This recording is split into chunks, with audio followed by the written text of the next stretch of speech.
Hello and welcome to the Love Henri podcast, produced by the Henri Nouwen Society. Whether you're a longtime lover of Henri or just being introduced to his work and his writing, we want you to know that you are a beloved child of God. And if you don't already get the daily meditations, we encourage you to check out our website, henrinouwen.org.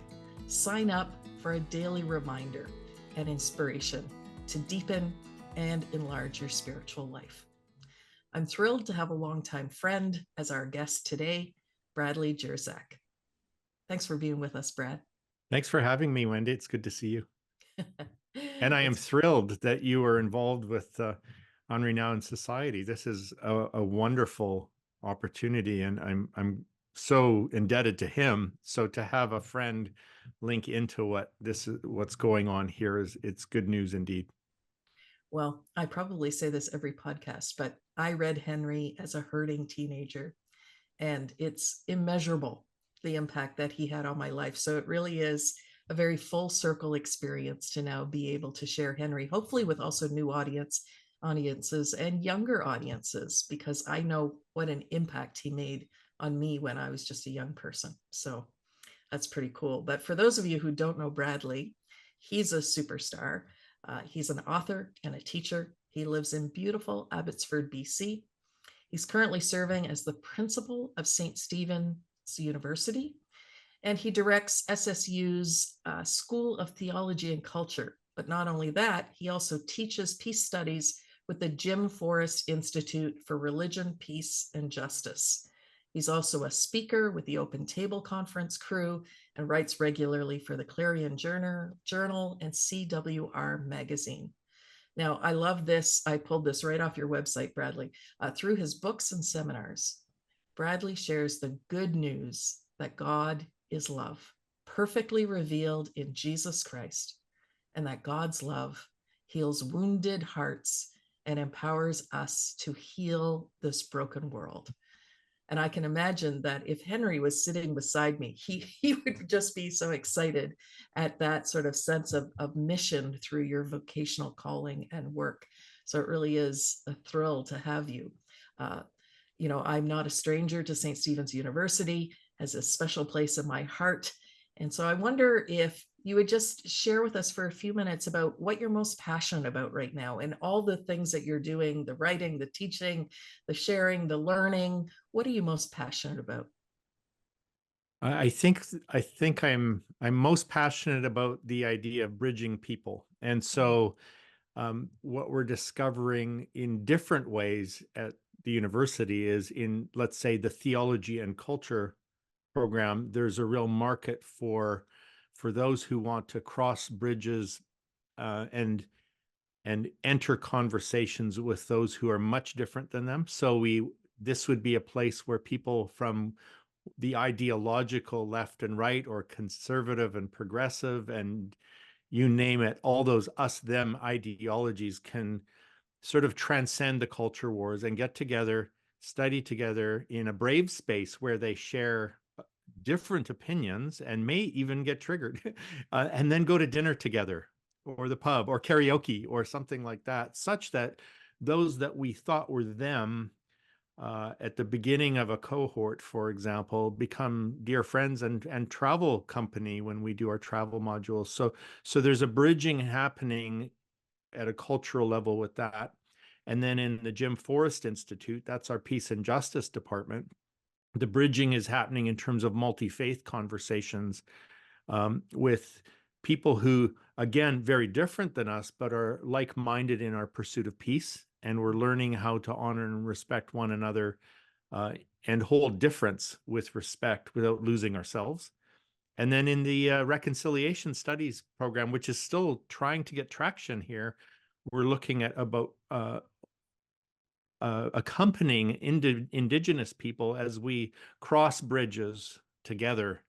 And so we really appreciate learning how best to engage them in a way that's not just another layer of colonialism.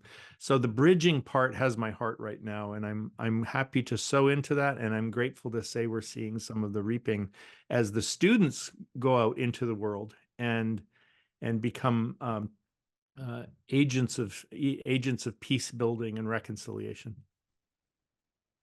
Full disclosure to you who are listening, my daughter happens to be in the theology and culture program that Bradley directs.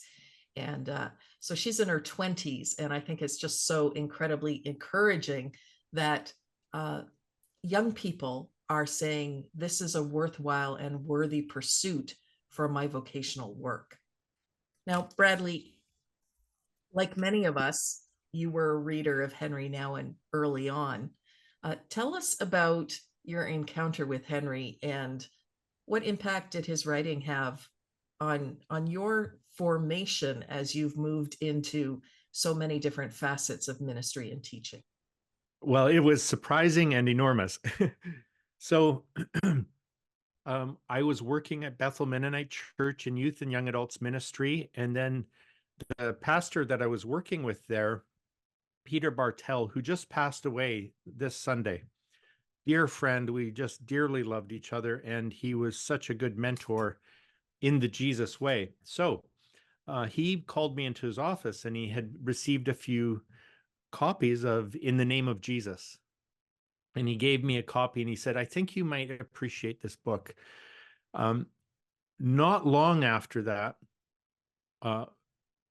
Eden and I felt a call to go plant a church with another friend, friends Brian and Sue West. And I brought In the Name of Jesus with me. And whereas at the beginning we thought, well, we're both from a youth and young adult ministry background, we'll probably load the church up quickly with Gen Xers who were the 20-somethings of the time, early 30s.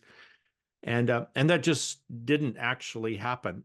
What happened was care homes from around the city began to show up at our church, where there was usually 4, sometimes more people with disabilities in full-time care.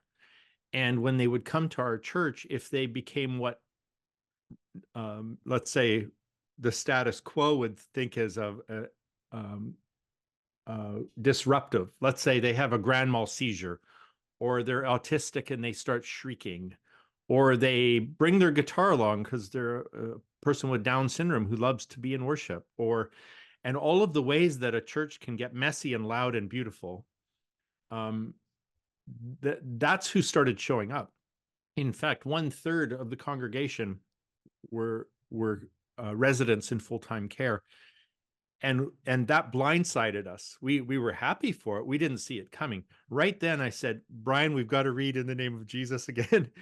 And there was especially a chapter on how we could experience mentoring from these folks, instead of the condescension of, oh, they're our target group and we're going to help them and we're so important. And what Nouwen did was he showed us that, like, your credentials don't matter to these people. How big your office is utterly irrelevant. In fact, they may not even be able to remember your name, but what they will know and experience and want to teach you is that, will you love me and can I love you? And that there's a mutuality in that. And as I'm reading about how Nouwen had to let go of his credentials, and the people he was caring for really didn't care what his degree was, where it was from, who he had taught. Brian just melted, and he actually just laid down on the floor and he cried through the whole chapter.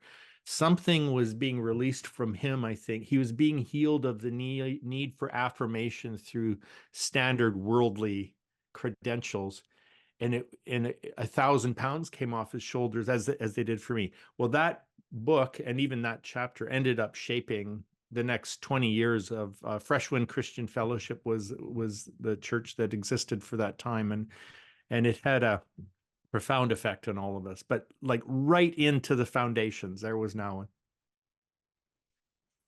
Such a neat story. And again, I often imagine, I never got to meet Henri in person, which is one of the deep disappointments. I was actually in Richmond Hill. I was doing my student pastoral internship.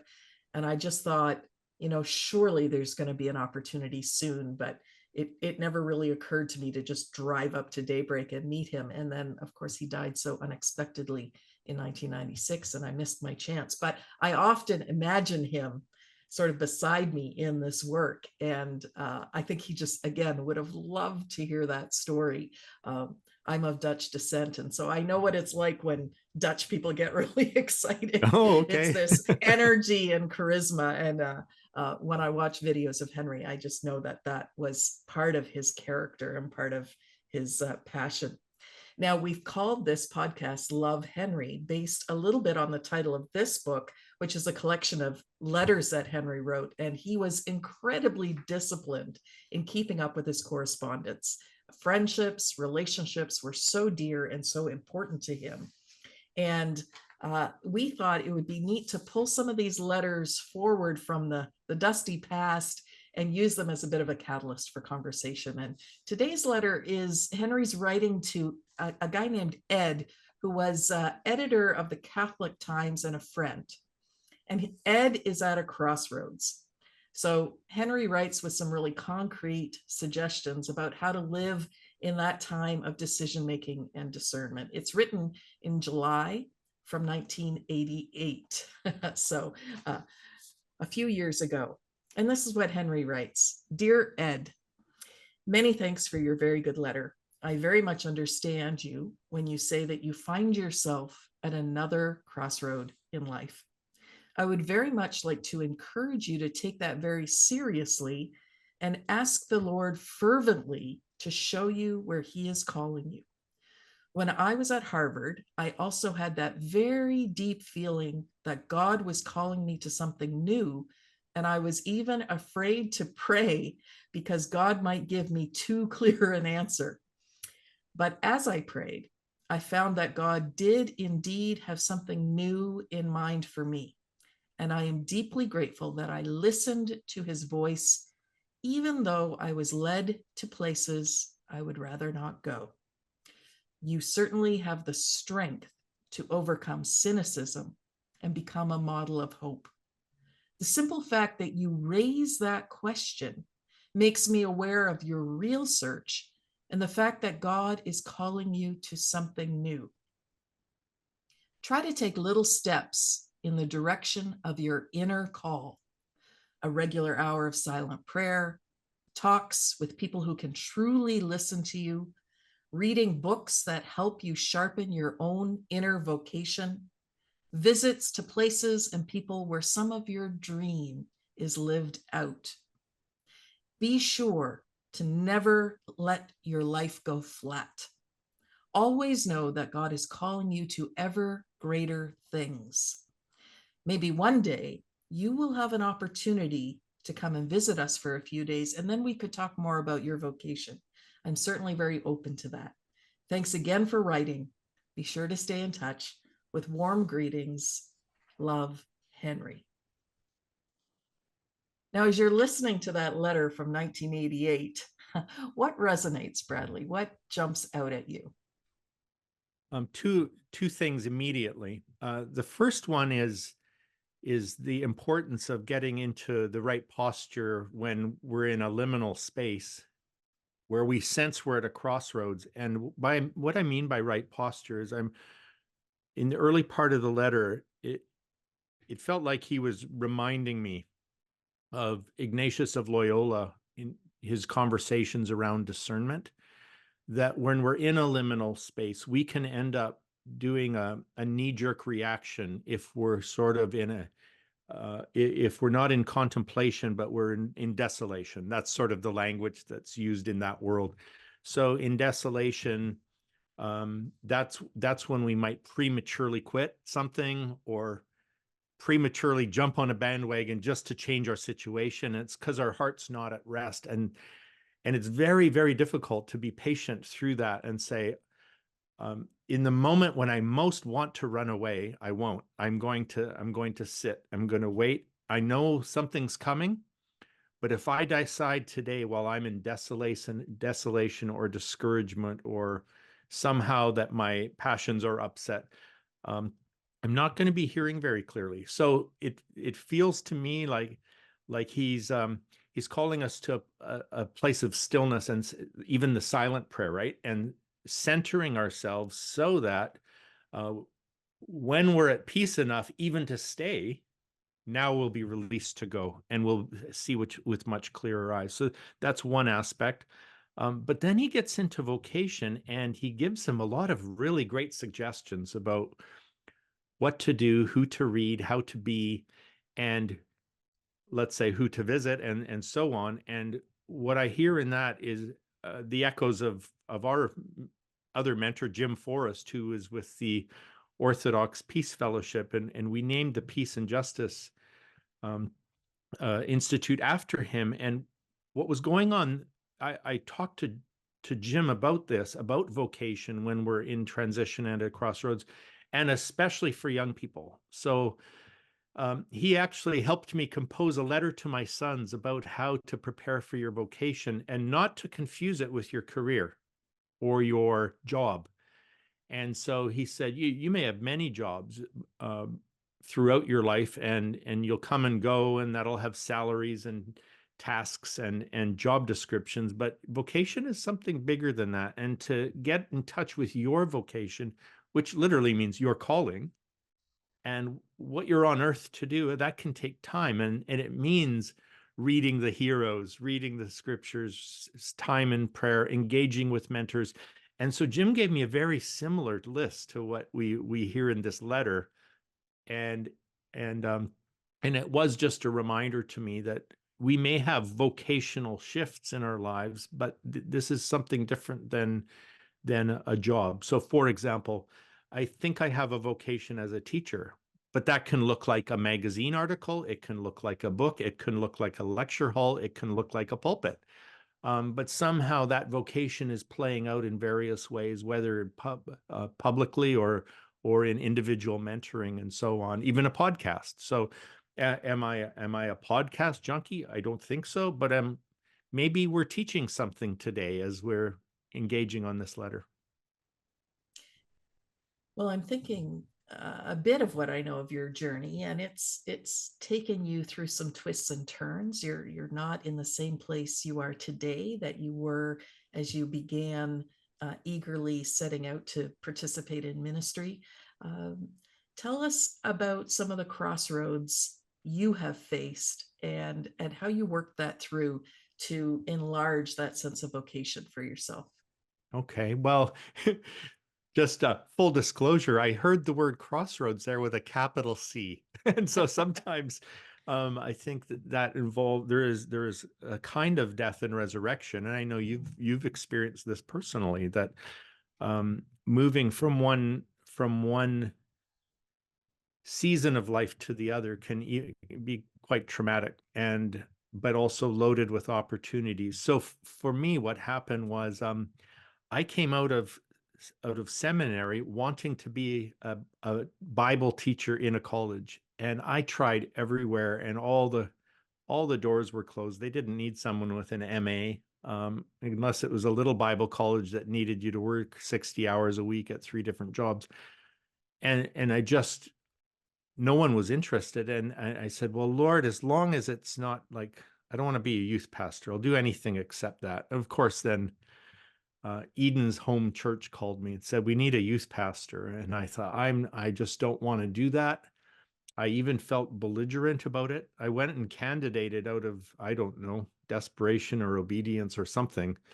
But I thought, I'm going to be my true self there, and they won't like it. And I'm going to lay out a fleece of, I need a 95% affirmation vote when they're seeing my worst self. It was really actually preposterous. And it was quite a horrid weekend. And and then they took the vote, and it was 96%.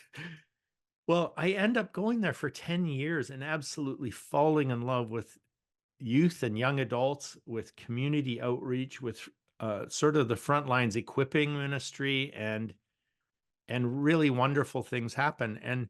And so that carried on for 10 years. And then the idea of church planting for people on the margins happened, and that was a shift that took a big leap of faith, but also just fell in love with people from the various care homes, and then the addicts started showing up because they're like, well, we feel safe here and this must be home. And then the unhoused people started coming, and suddenly it was its own thing.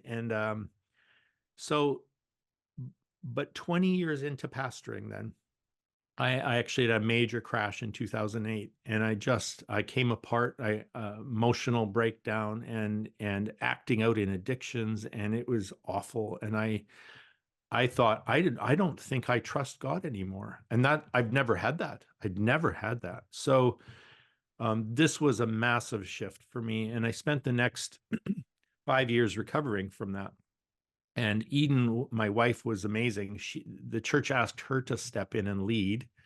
So she had to do a healing work there, because there was a big part of my meltdown was the amount of trauma that was happening. So many people died that year, and the nature of their deaths, given it was people, addicts, homeless people, people we dearly loved in the care homes, like just death after death after, and an abduction and a murder. And I completely lost my mind.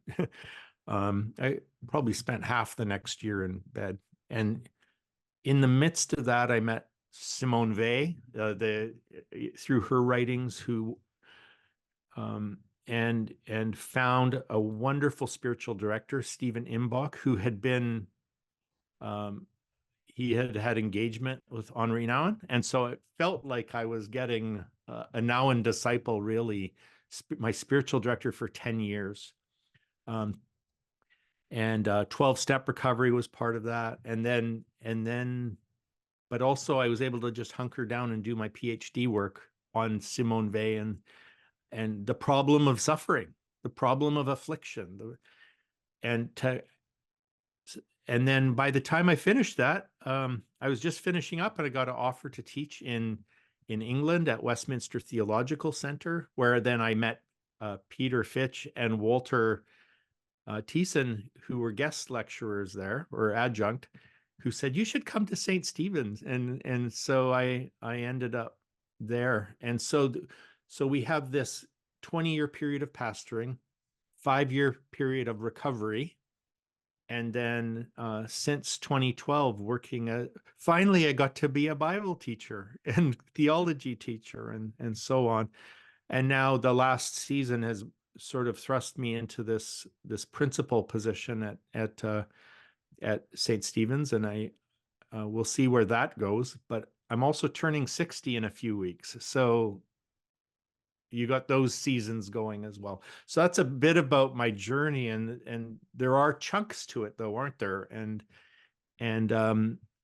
through that, there's still a me, there's still a self, where I can look back on a very different life and yet say, but I remember being that person, and I'm still that person in some ways, transformed in other ways, healed a little bit more, I hope.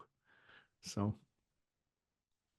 As I'm listening to you, Brad, I just think of the grace that there is um, for those of us who sort of resist the liminality, the threshold place of change. yeah. And you hinted at the significant shift that I went through, and a ministry that I served 20 years ended ended in a way that was quite traumatic for me personally. And I look back and say, I was so invested. I had given so much of myself. I never would have left. I would have done anything to try to, contribute to the flourishing of that work. I believed in it so deeply. And there's a grace to know that it's not just those who enter liminality with great faith and great openness and sort of the serenity of deep contemplative discernment, but that, those of us with our blind spots and our stubbornness and our resistance, the grace meets us in those places of transition too. And as Henri just, emphasized again and again and again, that we are beloved ones who are kind of accompanied through that transition, almost no matter how it is that we enter it, even if we Yeah. seem to be I mean, Henri even says, right, that he went to places he did not necessarily want to go and yet found healing and freedom in those places.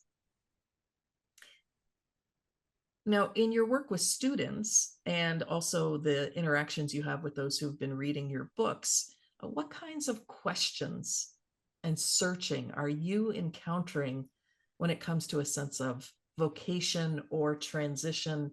Like, as you listen to your students, what's the thing that they're struggling with to Mm. enter into that next place of vocation?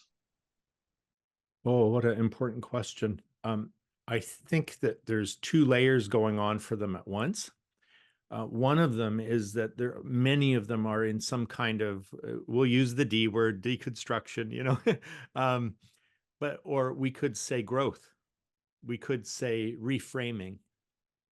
I think many of them are reframing their faith, and it has an impact on vocation then, right? So if they're reframing, let's say, out of a toxic image of God or a very narrow view of the kingdom of God, or formerly more, let's say, had views that were less welcoming and inclusive of the other, um, and suddenly they feel the liberation and the struggle of letting go of that former way of seeing God and of themselves and of the other.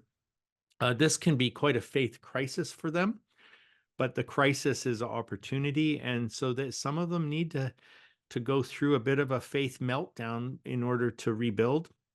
Others just start soaring, but then run into opposition right away.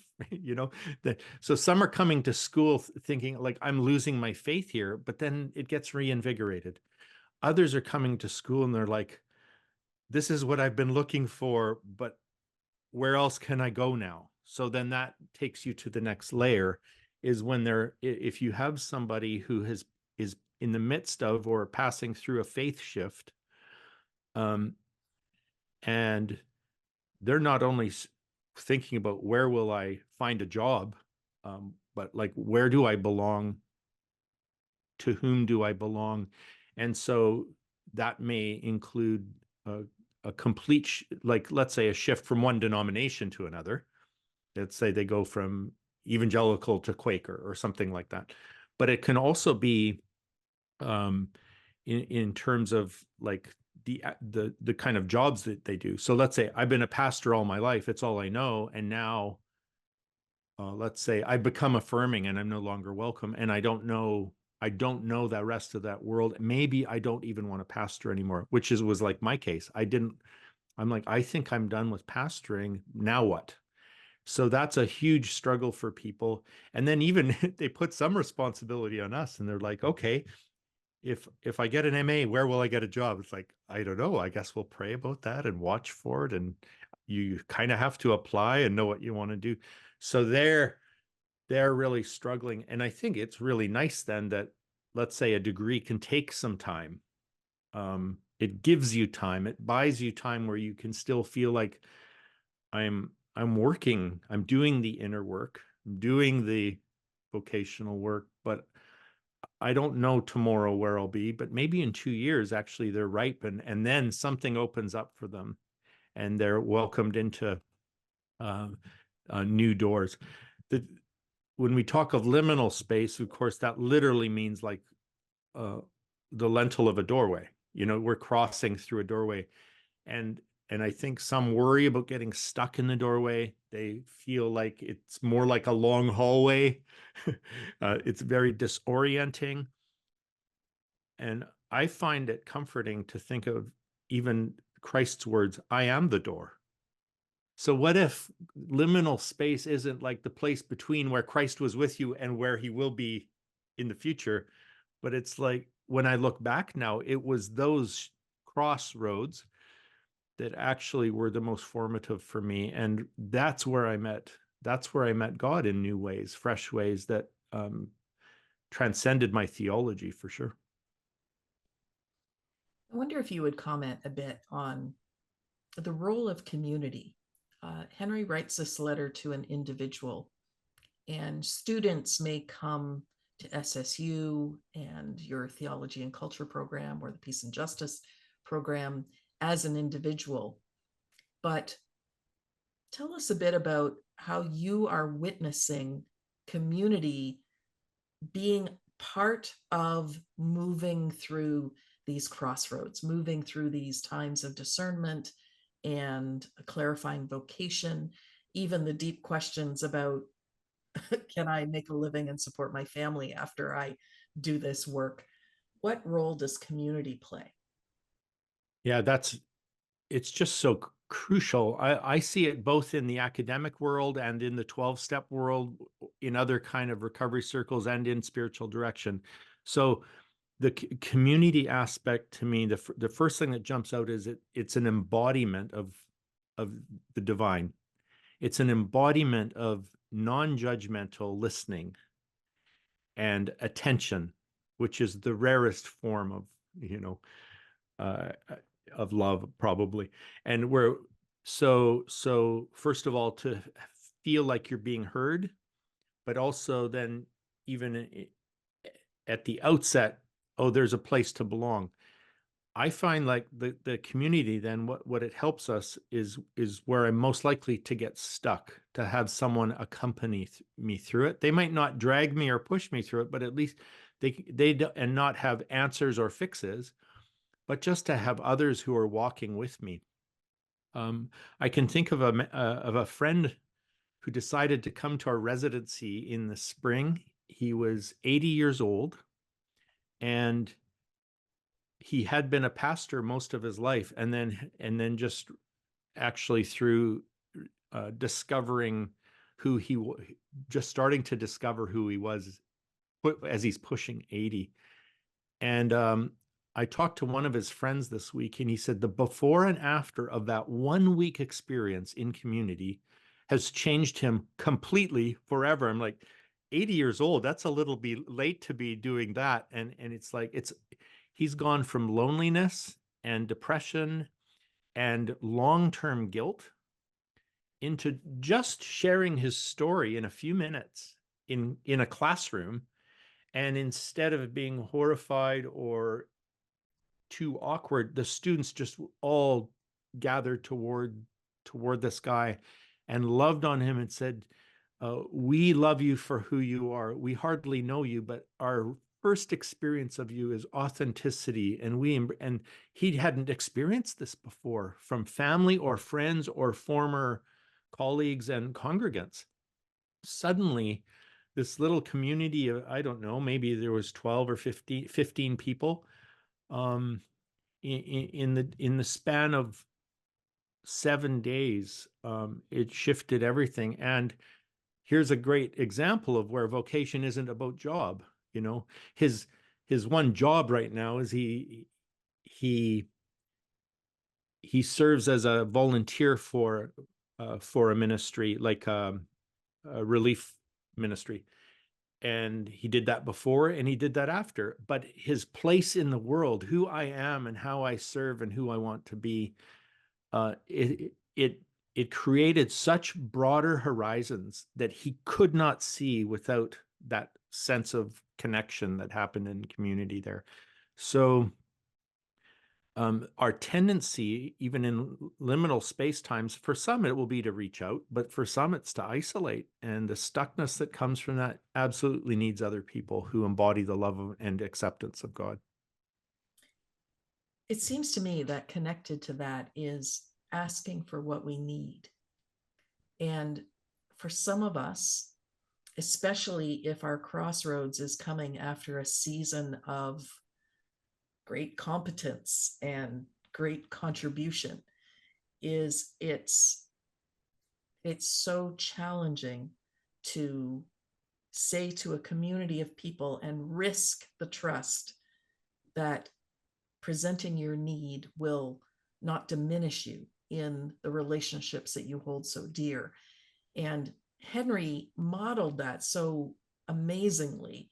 I think particularly of the book, The Inner Voice of Love, this very private journal, but that came out of a time where his community recognized a need in him to go away and have a place of rest. And so these practices really that we embody and that we risk and that we have the courage, hopefully finding a brave space, as you referenced earlier, in these times of liminality. Henri spoke about 4 specific ones in the letter: an hour in silent prayer, talking with people who can truly listen to you, reading books that help you sharpen your own inner vocation, and visits to places and people where some of your dream is lived out. Uh, Bradley, how have you experienced that? Like, tell us about some of the books that you began to read that just really sharpened your sense of vocation. I see you surrounded by icons, and you spoke about being an evangelical. So, that's an interesting journey right there, that an evangelical has icons around him. What are some of those spiritual practices that you have learned, adopted, embodied as you've made these sorts of shifts through your journey? Yeah, well, of course we could just riff off the ones that you listed, but I really want to promote the idea of mentorship in the moment. And that can look like many things, but since I was 17 years old and now I'm just about 60, I have always had at least one, but usually several mentors. And I really care about what they invest into me. I've had mentors who were youth workers, basketball coaches, senior pastors, spiritual directors, 12-step sponsors, a godfather who calls me every week and really attends to me. And what I think the active ingredient there is that they don't try to control me. They even resist the word director. Simultaneously, I have chosen to try to submit to them. And so I'm like, I'm not calling you unless I intend to listen. And they're like, well, I'm not speaking to you if you think you have to obey me. The two together work really well. Because and the problem is can be an extreme in either side, where if the mentor is not being listened to, is like, well, then forget you. You didn't listen anyway. Or where the mentee is saying, well, you can talk for an hour, but it's not like I'm going to do something about it. That just doesn't work. And I meet a lot of people who, even older people, who say, I've never had a mentor and I don't even know how to get one. And you seem to have such good ones. And I'm like, go make one. Like, go to McDonald's on some midweek morning and see if there's a silver-haired person in the room and go ask them their story. And what I found out is that the stories of seasoned people have been a big part of my mentoring. So that would be a practice. Another practice that moving from evangelical world through the Anabaptist world, and then I still am very Anabaptist, but I participate in the Eastern Orthodox Church. We have these prayers, and so my friend Brian Zond, he says it this way: when you can't pray, at least say your prayers. So there's times in liminal space where you kind of lose your words. You may even feel like you've lost touch with God. And yet we've got a Psalter with 150 Psalms in it that are very authentic. And there's a lot of liminal space kind of Psalms in there. There's other, sort of those standard prayers, like on most days I pray the Lord's Prayer and the sermon from the Sermon on the Mount, the Beatitudes. And I have a list of these prayers that I do, that when I can't pray, I can say my prayers. And somehow those carry me through in a way that the community of God has composed these as maybe even stretcher bearers when I need it, So maybe my mentors and my prayers are two of the ways that have helped me especially when I'm at my lowest and I don't have the initiative or emotional soul strength kind of pull myself up by my bootstraps. And we mentioned community as well, and being part of something where I can just go and say, I'm not doing well today. Help.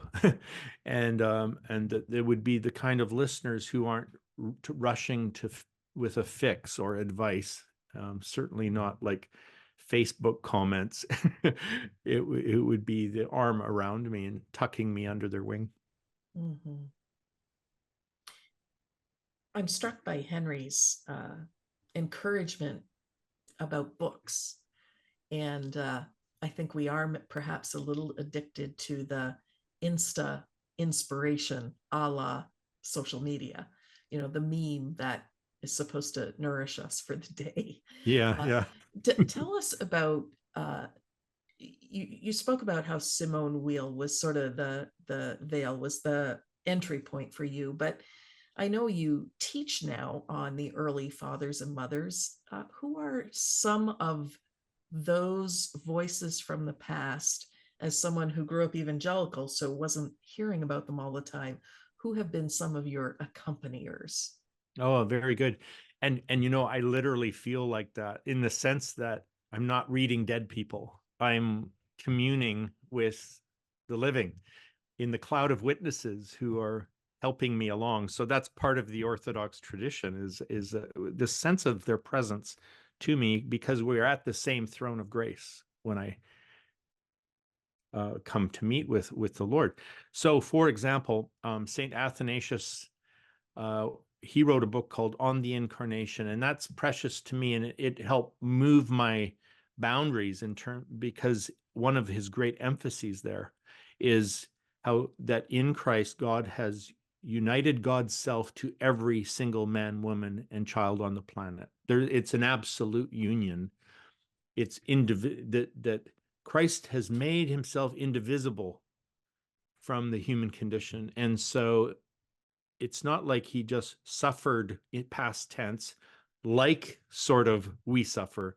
It's that he's united with the one who is suffering in the suffering, not just watching from a distance, but undergoing it in a way where Christ could say to Paul, why are you persecuting me? Or Matthew 25, what you do to them, you're doing to me. Well, it's not like poor Jesus. It's more like every one of us can count on that union when we're experiencing suffering, including liminal space, which you see dramatically in the Garden of Gethsemane. And then another one, I love the Cappadocian mothers and fathers.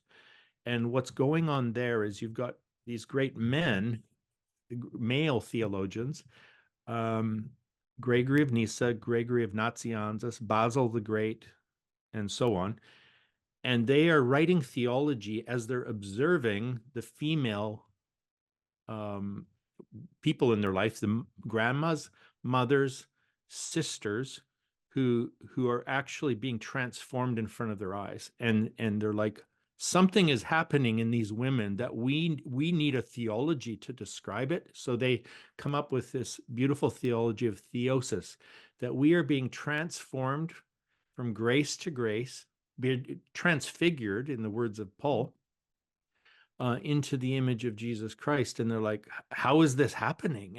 And they're watching it in real time and sitting at the feet of these women. And this actually is the pattern of the early church. We sometimes think, well, there's not a lot of women voices. It's like, oh, there's women voices. It's just men writers. And like Saint Macrina, for example, didn't write for the same reason Jesus didn't. She was the teacher. The rest are just scribes. And so these theologian scribes describe her life. They describe her going through the liminal space as she's on her deathbed, with one foot in this realm and one already in the other. And her younger brother, Gregory, is just crying. She says, like, you've got to stop crying now. I've got to tell you what's going on. And he writes a book called On the Soul of the Resurrection, but it's all her voice. And so she's been a real companion of mine for sure as well, along with, the guys that kind of sat at her feet. And so those are a few fun examples, I think. Now, typically, I end a podcast conversation by asking about what spiritual practices help our guests to be sustainable and to flourish in their life. But I sort of feel like we've been talking quite a bit about spiritual practices. So I wonder instead if you would perhaps, for someone who's never encountered Henri Nouwen, you've just described a beautiful way that people who are no longer with us accompany us Mm-hmm. as a true spiritual friend through their writing and work. Um, what would you say to that person who's never read Henri Nouwen, but is listening to this conversation about inviting Henri to accompany them? What things stick out for you of what you have experienced from Henri? Okay, very good. Yeah, there's so many books we could talk about, but I kind of want to mention that In the Name of Jesus again as a great starting point, and to journal, and even journal specifically with a pen or pencil or whatever. So your handwriting, your reflections with him as if he's sitting with you, because in a way he is. And that you would read a bit and then, but don't make it like, well, I'm going to do this as toilet reading or something, or you could get through the book in a day. Well, don't read a few paragraphs until your heart says, let's chat. What's the heart of the matter? And I found that to be a very good question to ask Henri Nouwen. I'm going to read this chapter, and as I do, I want you to show me, and to ask the Lord. In a sense, it's the Lord answering in the name of Henri Nouwen. It's an interesting Orthodox perspective. When we invoke the saints, we're really just invoking the Lord and in their name, but they're part of this cloud of witnesses. So what's the heart of the matter? And then just do a little journaling. And I wouldn't read more than 2 pages probably before I would do that, and then let it just simmer. And this is something he's really taught us, I think, is how to simmer in the truth and meditate on it instead of racing through and reading a Henri Nouwen book, like racing through it to make it an accomplishment that I finished the book, is so the opposite of what he was about. But he also, Wendy, do you remember the name of the book that he did on the icons?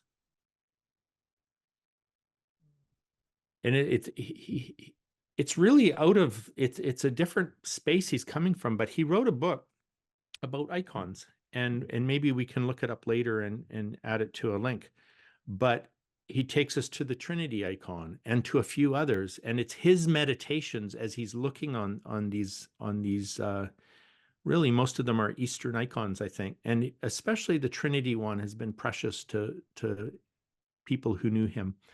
And he does some mentoring in how to engage icons. So you can see even in the background here, I've just brought this icon back from Greece at Meteora, and there'd be a picture like this also in Henri's book about it. And what I particularly loved about this one was the eye contact between Mary and Jesus. Often she's looking out at you, but here they're looking at each other and they're cheek to cheek, and his little hand is on her on her chin. And I look down further, and what I see is like she's got 3 of her fingers under his, probably checking his diaper. That's how I see that, And it becomes a very intimate place where the icon then sort of represents the living truth behind the icon, and it's conveyed. Well, the first person ever to mentor me in that was Henri Nouwen through that little book. And so I do highly recommend it. It's a beautiful little work, and it would bring into practice then another element of the Christian disciplines that mattered to him. I just finished recording with Carolyn Ahrens, our 2024 meditation series. And Carolyn's title is A Beautiful Adventure, The Gift of the Arts in Spiritual Formation. Okay. And one of the things we talked about was that Henri's beloved book, The Return of the Prodigal Son, is like this amazing case study in Hmm. Visio Divina, where Yes. Rembrandt's painting of the parable from Luke 15 is this extended Visio Divina. And so I do think it's an incredibly beautiful gift that Henri brought, transcending denominations and various parts of the body of Christ, to invite us into a very creatively oriented spiritual practice. So that's a wonderful, wonderful way to end. Yeah. I would like to say about that too, that in the contemplative world, there can be a temptation that the divine becomes so ethereal that it's abstract. And Visio Divina is one of the ways, and even at the Seventh Council, when they promoted icons again, they said this is why, because the divine is incarnate in this world, and this is a way of seeing. And so I'm really appreciative of that approach after coming out of a more abstracted faith. A way of seeing. Thank you to those who've been listening to this conversation with Bradley Jersak. If you've been listening but would like to see us, it's also going to be loaded up on our YouTube channel, which you can find on our website, henrinouwen.org.